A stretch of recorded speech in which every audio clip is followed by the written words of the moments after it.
Bien-aimés de Dieu, amis et téléspectateurs de l'émission Les temps de la révélation, Shalom. Bien-aimés, nous bénissons le Seigneur pour cette grâce qui nous accorde encore aujourd'hui, afin que nous puissions parler de sa part. Nous bénissons cette émission. Nous bénissons tout le monde qui est en train de nous suivre de loin ou de près, à la télévision, sur Internet, sur YouTube, Facebook, Twitter, et ainsi de suite. Que le nom de l'Éternel soit béni et que les dieux de la cité de refuge vous bénissent abondamment. Bien-aimés, sans plus tarder, nous allons parler d'un thème que nous avons intitulé « La destruction des autels ». La destruction des autels. Quel autel? Autel pas comme bâtiment aménagé, là où on passe le repos, non, non. Autel comme lieu de sacrifice. La destruction des autels. Autel comme lieu de sacrifice. Là où l'ennemi sacrifie le sang. Là où l'on fait les cultes du sang pour élever le nom de Satan, pour glorifier le nom de Satan. C'est ça, l'autel, la destruction des autels. Nous allons lire la Bible dans le livre des Juges. Juges 6, à partir du verset 12 jusqu'à 18. Dans ces passages, on nous parle de Gédéon. La Bible dit, l'ange de l'Éternel lui apparut et lui dit, l'ange de l'Éternel lui apparut et lui dit, l'Éternel est avec toi. Écoute ce que l'ange dit à Gédéon, l'Éternel est avec toi. Donc au moment où je te parle, l'ange ne dit pas, l'Éternel était avec toi, l'Éternel serait avec toi, mais l'ange lui dit, au moment où je te parle, au moment où on m'a envoyé vers toi, je t'annonce une bonne nouvelle, l'Éternel est avec toi. Virgule, il dit, vaillant héros. Il prophétise sur Gédéon, l'Éternel est avec toi. Voici la prophétie de ta vie. Voici ce que Dieu a préparé pour toi. Voici les projets de bonheur que le Seigneur a préparés pour toi. Tel que tu es là. Ne te vois pas comme tu es, mais à partir d'aujourd'hui, considère-toi comme le Seigneur te voit. Le Seigneur te voit comme un vaillant héros. C'est toi qui vas délivrer Israël de la main de Madian.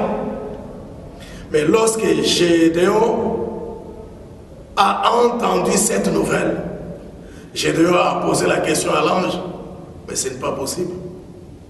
Moi, plus petit que je suis, il a commencé à se dénigrer lui-même.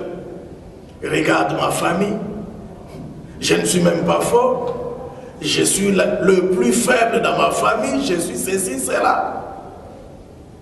Et Dieu me parce que tu es venu vers moi, parce que tu viens de la part de l'Éternel, je te demande une chose, montre-moi un signe que c'est l'Éternel qui m'a parlé, que c'est l'Éternel qui t'a envoyé. Et ce que tu as dit, je deviendrai, je serai un jour, je serai demain ou bien après-demain un vaillant héros. Les signes que je te demande, c'est quoi? Parce que tu viens de la part de l'Éternel, reste ici. Moi, je vais rentrer à la maison et que je t'amène mon offrande, que je t'amène mon offrande. Et la Bible dit, l'ange de l'Éternel lui dit, j'y resterai jusqu'à ce que tu reviennes. Gédéon est parti. Il a fait combien de minutes? Combien d'heures? Ce n'est pas écrit dans la Bible. Mais la Bible dit, l'ange a attendu jusqu'à ce que Gédéon lui a apporté l'offrande. La Bible dit, Gédéon donne à l'ange l'offrande. Il bâtit un autel, il tue un chevaux, l'ange met du feu, tout ça, l'offrande a été agréée par le Seigneur. Gédéon rentre à la maison. La Bible dit la même nuit, donc le même jour, les jours où l'ange l'a visité, les jours où l'ange a prophétisé sur lui, les jours où Gédéon a offert à Dieu son offrande, il a bâti son autel pour offrir à Dieu. Dieu a accepté, il a agréé aussi l'offrande de Gédéon. Mais écoute, pour que la prophétie s'accomplisse, la Bible dit le même jour, Dieu apparut à Gédéon. Et l'ange du Seigneur lui dit, le Seigneur lui dit, Gédéon, écoute, maintenant ce que je te dis, prends un cheveu de ton père et prends un autre de 7 ans. Va détruire l'autel des Baals qui est à ton père et détruis son pied sacré qui est à l'intérieur. Dieu a parlé à Gédéon. Dieu a prophétisé sur Gédéon. Mais pour que la prophétie s'accomplisse, la Bible dit le papa de Gédéon, le père de Gédéon était un sacrificateur de Baal. Il était un prophète de Baal. Il n'adorait pas les dieux d'Israël. Il n'adorait pas les dieux d'Abraham, d'Isaac et de Jacob. Les dieux qui a visité Gédéon. Le père de Gédéon était un prophète de Baal. Il adorait les dieux de Baal. Il sacrifiait, il faisait des sacrifices à ses dieux. La Bible dit il donnait du sang. Il sacrifiait du sang. Des taureaux, de l'argent. Il tuait aussi les gens. Parce que Baal, c'est un dieu qui réclame le sang humain. Et le Seigneur, quand il a vu que Gédéon lui a donné, lui a offert en sacrifice un taureau, Dieu a agréé son offrande. Mais pour que la prophétie s'accomplisse, il fallait que Gédéon détruise l'autel de réclamation de son père, l'autel de condamnation de son père. Bien-aimé, aujourd'hui, beaucoup d'enfants de Dieu se posent tant de questions. Pourquoi je viens à l'église? Je paye, on me dit de donner les dîmes, je paye les dîmes, je donne des offrandes, je fais ça, mais depuis qu'on a prophétisé sur moi, depuis qu'on m'a dit que voilà, le Seigneur va te visiter, j'attends la visitation, je n'en vois pas. Dieu m'a parlé, Dieu m'a dit ça. Ça fait 1 année, 2 ans, 3 ans, 5 ans, 10 ans que j'ai reçu les promesses de la part du Seigneur. Mais ces promesses ne s'accomplissent pas. Pourquoi? Bien-aimé, est-ce que tu connais l'autel qui réclame ta chute? Est-ce que tu connais l'autel qui réclame ta mort? Est-ce que tu connais l'autel qui réclame ta destinée? Est-ce que tu connais l'autel qui réclame ton mariage? Est-ce que tu connais l'autel qui réclame tes richesses, ton élévation? Est-ce que tu connais l'autel qui réclame ta santé? Gédéon ne savait pas que bien qu'il était faible, dans le plan de Dieu, il a été créé pour le bonheur, pour la grandeur, pour la défense. Dans le plan de Dieu, il a été créé en quelque sorte selon le plan de Dieu. C'est lui qui devait être le ministre de défense ou bien le chef d'état-major d'Israël pour libérer Israël de la main de Madian. Mais cette prophétie, bien que sortie de la bouche de l'Éternel, avant que la prophétie ait son accomplissement, il fallait que Gédéon détruise l'autel de Baal qui appartenait à son père. Bien-aimé, Dieu dit ceci dans le livre d'Ésaïe: je suis un Dieu jaloux. Je ne partage pas ma gloire avec des humains, ni mon honneur avec des idoles. Il y a des gens aujourd'hui qui se sont fait des idoles. Il y a des gens aujourd'hui, en eux, ils se sont fait des autels de réclamation, les autels d'adoration. Ils aiment que les gens leur rendent les cultes des personnalités. Peut-être à cause de leur position, à cause de leur aisance matérielle. Ils veulent que les gens dansent pour eux. Ils veulent que les gens les adorent. C'est grâce à mon argent que vous vivez ici. Ni tes témoins, vous n'allez pas être dans ces pays. Ni tes témoins, tu n'allais pas terminer les études. Ni tes témoins, tu ne pouvais pas te marier. Qui es-tu? La Bible dit, qu'as-tu que tu n'as pas reçu de la part de l'Éternel? Et si tu l'as reçu, pourquoi t'enorgueillir? Culte des personnalités. C'est les cultes des vautours. La Bible dit, Israël était dans le désert, vers Canaan.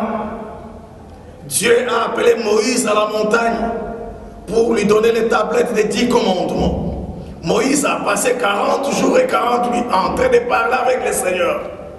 Et la Bible dit, lorsque Israël est resté en bas, Israël s'est rebellé. Ils ont construit un autel de veau d'or. Ils ont construit un autel de veau d'or. Et la Bible dit, bien que Moïse était en présence du Seigneur, il parla avec le Seigneur. Il a entendu le bruit en bas. Et Dieu lui posera la question, est-ce que tu entends ces bruits? Moïse a dit oui. Dieu lui dit, c'est quel genre de bruit? Moïse répond, il dit, c'est le bruit d'un peuple en effervescence. C'est le bruit d'un peuple dans la joie. Dieu lui dit non. C'est le bruit d'un peuple en rébellion. Descends. Parce que ton peuple que tu t'es fait, que tu as fait sortir de l'Égypte, s'est rebellé. Pas mon peuple, ton peuple à toi, Moïse. Descends parce que ton peuple s'est rebellé. Bien-aimé, le veau d'or, les autels de Baal, les autels de condamnation, les autels de réclamation empêchent la main du Seigneur d'agir dans nos vies. Les autels de Baal empêchent à Dieu d'agir dans la vie de quelqu'un, quelle que soit la prophétie, quelle que soit la promesse. Dieu ne pouvait pas rendre Gédéon grand. Dieu ne pouvait pas élever Gédéon tant que son père servait un autre Dieu. Parce que si Dieu l'élevait, son père aussi allait élever les dieux de Baal en guise de reconnaissance. Peut-être il dira non, c'est grâce au sacrifice que j'ai fait, c'est grâce au sang que j'ai donné que mon fils est devenu aujourd'hui ce qu'il est. Bien-aimé, je ne te connais pas. Est-ce que tu connais les dieux qui contrôlent la maison de ton père? Est-ce que tu connais les dieux qui contrôlent la maison de ta mère? Est-ce que tu connais les dieux qui contrôlent la maison de ton grand-père? Est-ce que tu connais les dieux qui contrôlent ta famille? Est-ce que tu connais les dieux qui contrôlent ton clan ou ta tribu? Pourquoi la main de Dieu tarde à agir dans ta vie? Pourquoi quand Dieu parle, ça ne s'accomplit pas? Peut-être tu vas me dire qu'Habakkuk a dit, même si ça tarde, attends-la. Et dans ta vie, ça ne fait que tarder. Dans ta vie, tu ne fais qu'attendre. Tu ne fais qu'attendre, tu fais qu'attendre, tu ne fais qu'attendre. Même pour les études, tu ne fais qu'attendre. Pour avoir le travail, tu ne fais qu'attendre. T'es marié, tu ne fais qu'attendre. Mettre au monde, tu ne fais qu'attendre. c'est que les autres gagnent ou bien touchent après 3 mois. Toi, tu ne fais qu'attendre même après 5 ans. Non, non, non, non, non. Bien-aimé, ce qu'il y a, ça ne va pas dans ta vie. Peut-être ce n'est pas toi, mais derrière toi, ou bien en toi, il y a un autel qui réclame le son. Un autel qui parle contre la voix du Seigneur. Dieu a parlé à Jérémie. Dieu a parlé à Gédéon. Mais dans la maison de Gédéon, dans la maison de son père, il y avait un autel qui parlait en opposition à la parole du Seigneur. Et Dieu lui dit, Gédéon, va détruire l'autel de la maison de ton père et détruire le pied sacré qui est à l'intérieur. Est-ce que tu connais la source de provenance de la richesse de ton père? Est-ce que tu connais comment est-ce que ta maman t'a mis au monde? L'autel, les autels, ce ne sont pas seulement les autels de fétiches, non. Il y a les autels de fétiches, il y a les autels des occultismes et des satanismes. Il y a aussi les autels qui entrent, qui habitent dans le corps des gens à travers le manger et le boire. Qu'est-ce qu'on t'a fait manger lorsque tu étais enfant? Qu'est-ce qu'on t'a fait boire lorsque tu étais enfant? Les gens, lorsqu'ils ont entendu Jésus parler, ils ont confessé en disant, heureux, heureux, heureuses plutôt soient les mamelles qui t'ont fait allaiter. Quelles sont les mamelles qui t'ont fait allaiter lorsque tu étais bébé? Qu'est-ce que tu as mangé? Et qu'est-ce que ces manger-là a provoqué ou bien a installé en toi comme autel de réclamation et de condamnation? Il y a des gens qui prient, la Bible dit, dans le livre de Jean 4, verset 24, Dieu est esprit. Il faut que ceux qui l'adorent en esprit et en vérité. Dieu est esprit. Il faut que ceux qui l'adorent en esprit et en vérité. Beaucoup de gens adorent le Seigneur avec la bouche, avec les mains. Mais les gens n'adorent pas le Seigneur en esprit et en vérité. Adorer le Seigneur en esprit.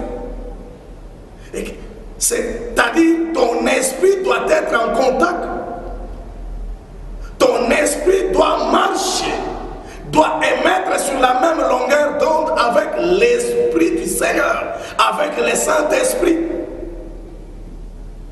Mais lorsqu'en toi il y a des autels de réclamation, il y a des choses qui réclament la pauvreté, l'échec, la stérilité. Bien-aimé, la parole du Seigneur ne peut pas agir. C'est pour cela Dieu était capable de tuer, d'abattre cet autel. Mais il envoie Gédéon. Il dit, va toi-même, à n'importe quelle heure, à n'importe quel moment. Moi, j'ai déjà prophétisé. En matière de bénédiction, en matière de délivrance, il y a la part de Dieu, il y a aussi la part de l'homme. Lorsque Dieu donne sa part, il faut que l'homme aussi mette aussi sa part. Gédéon, moi j'ai déjà prophétisé. Maintenant ta part à toi c'est quoi? Va détruire l'autel de la maison de ton père et abat le pied sacré. Je disais, les autels qui habitent en nous, qu'est-ce qu'on t'a fait manger et qu'est-ce qu'on t'a fait boire? Dans le livre des Proverbes, Proverbe 23, verset 8, la Bible dit ceci. Tu vomiras le morceau que tu as mangé. Tu vomiras le morceau que tu as mangé et que tu aurais perdu des propos agréables. Des propos agréables. Tu vomiras le morceau que tu as mangé et que tu aurais perdu des propos agréables. Il y a des gens aujourd'hui, tu peux le rencontrer, tu lui poses la question, mon frère, tu vas te marier quand? Ah, moi, les histoires là, des mariages, bon, pour le moment, non, je vois autre chose. L'âge avance. Mais dans sa bouche, il sort des propos désagréables pour son mariage. Ce n'est pas lui. Il y a un autel en lui qui réclame. En lui, il y a un autel qui réclame les célibats. On ne veut pas les libérer.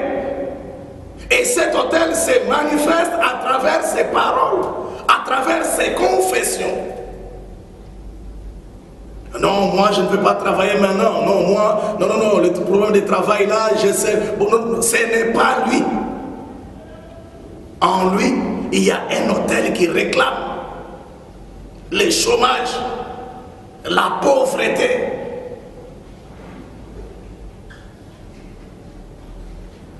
Regarde l'âge que tu as. Est-ce que tu ne peux pas épouser une femme, commence à mettre au monde pour éduquer les enfants, tout ça? Ah non, moi je sais, même à l'âge de 50 ans, 60 ans, Dieu me donnera toujours les enfants. Ce n'est pas lui qui parle, c'est l'autel qui est en lui qui parle. L'autel là réclame la stérilité. L'autel là est en lui à partir de ce qu'il a mangé, de ce qu'on lui a fait boire. La Bible dit, tu vomiras le morceau que tu as mangé et que tu auras perdu des propos agréables. Il y a des gens, même s'ils confessent pour sa vie, ils ne confessent que les négatifs. Je suis malade. Tu lui demandes quelque chose, je n'ai rien. Est-ce que tu ne peux pas faire ça? Je suis incapable, je ne saurais pas. En lui, tout est négatif. Il n'y a rien de positif dans sa vie. Pourquoi? En lui, il y a des autels de réclamation. Il y a des autels de condamnation. La Bible dit, tu vomiras le morceau que tu as mangé et que tu aurais perdu des propos agréables. Pourquoi dans ta bouche tu ne fais que sortir les propos désagréables pour ta propre vie, pour ta propre destinée?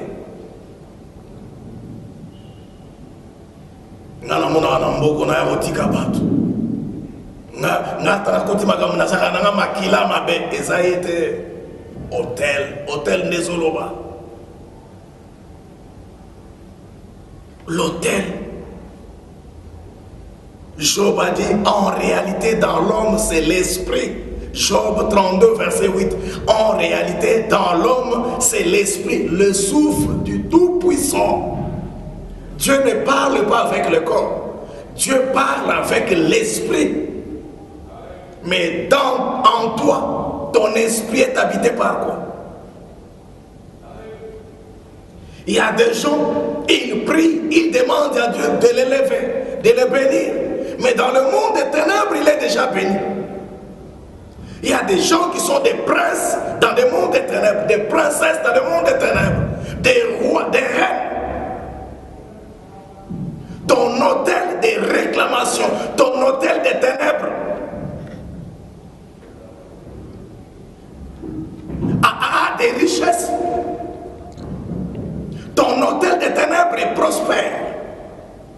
Mais comment Dieu va te bénir? Parce que dans les ténèbres, tu occupes un poste très élevé. Avant que le Seigneur te bénisse, détruis ce poste-là, détruis l'autel-là des ténèbres. C'est alors que Dieu te bénira. Avant que le Seigneur te donne le mariage, détruis l'autel des ténèbres. Tu dors et la nuit tu vois en train de s'accoupler avec une femme du monde des ténèbres. C'est que dans le monde des ténèbres, tu es déjà marié.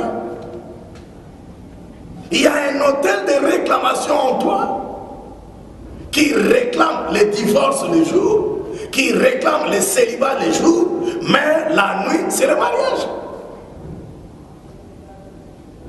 Dans le monde des ténèbres, la nuit, tu rêves entrer dans l'été les enfants, en train de jouer avec les enfants. C'est que dans le monde des ténèbres, tu as déjà des enfants. Il y a un hôtel dans les ténèbres. Cet hôtel-là réclame la stérilité le jour, mais la nuit, la fécondité. Et le jour, si tu demandes les enfants à Dieu, Dieu ne va pas te donner. Dieu ne va pas te donner. À moins que tu aies détruit l'hôtel du monde des ténèbres, la fécondité nocturne, la fécondité de la monde et du monde des ténèbres. Si tu les détruis, c'est alors que le jour, l'Éternel te bénira. Gédéon, vaillant héros. Gédéon a demandé un signe. Dieu lui a montré les signes. Il a créé son offrande. Mais il lui dit, va dans la maison de ton père et détruis l'autel des Baals de la maison de ton père. C'est alors que ma prophétie s'accomplira dans ta vie. Bien-aimé, est-ce que tu connais la position de tes parents? Est-ce que tu connais ta propre position? Est-ce que tu connais ton état d'âme? Est-ce que tu connais l'état d'âme de tes parents? De tes arrière-grands-parents? De tes ancêtres? Là où tu es, nous allons prendre un moment de prière. Lève ta main droite là où tu es. Et ta main gauche, mets ça sur ta poitrine, nous allons prier. Père, au nom de Jésus, je recommande mon frère, ma soeur entre tes saintes mains. Toi qui as dit à Gédéon, toi qui as appelé Gédéon vaillant héros, et tu lui as dit, Gédéon, avant que ma prophétie ne s'accomplisse dans ta vie, détruis l'autel de la maison de ton père. Détruis le bien sacré qui est dans cet autel. Père, au nom de Jésus, j'envoie cette parole dans ma vie, dans la vie de mon frère, dans la vie de ma soeur, là où nous sommes. S'il y a des autels qui nous réclament à la pauvreté, qui nous réclament à la stérilité, qui nous réclament à la maladie, qui nous réclament à la sécheresse, qui nous réclament, Seigneur, au célibat, qui nous réclament au chômage dans la maison de nos parents, de nos arrière-grands-parents. Éternel, au nom de Jésus, j'ai détruit ces autels, j'ai détruit les pieds sacrés, j'ai détruit les ordonnances de condamnation, j'ai détruit les lois établies au nom de Jésus, au nom de Jésus, au nom de Jésus. Je déclare mon frère, ma soeur et moi-même libres à partir de maintenant au nom de Jésus. La Bible déclare, tu vomiras le morceau que tu as mangé et que tu aurais perdu des propos agréables. Père, au nom de Jésus, tout ce que mon frère, ma soeur, moi-même aurait mangé par innocence, Père, et que c'est manger, c'est boire, a établi les autels des blocages, des condamnations dans nos vies. Au nom de Jésus, j'envoie le feu dévorant, que le feu consume, que le feu calcine tout ce que tu n'as pas semé dans nos vies, tout ce que tu n'as pas semé dans nos corps, tout ce que tu n'as pas semé dans nos sangs, tout ce que tu n'as pas semé dans notre esprit, et c'est là au nom de Jésus. Je me déclare libre, mon frère et ma soeur libre, et c'est là au nom de Jésus. Bien-aimés, que le nom de l'Éternel soit loué et que les dieux de la cité de refuge vous protègent au nom de Jésus. Amen.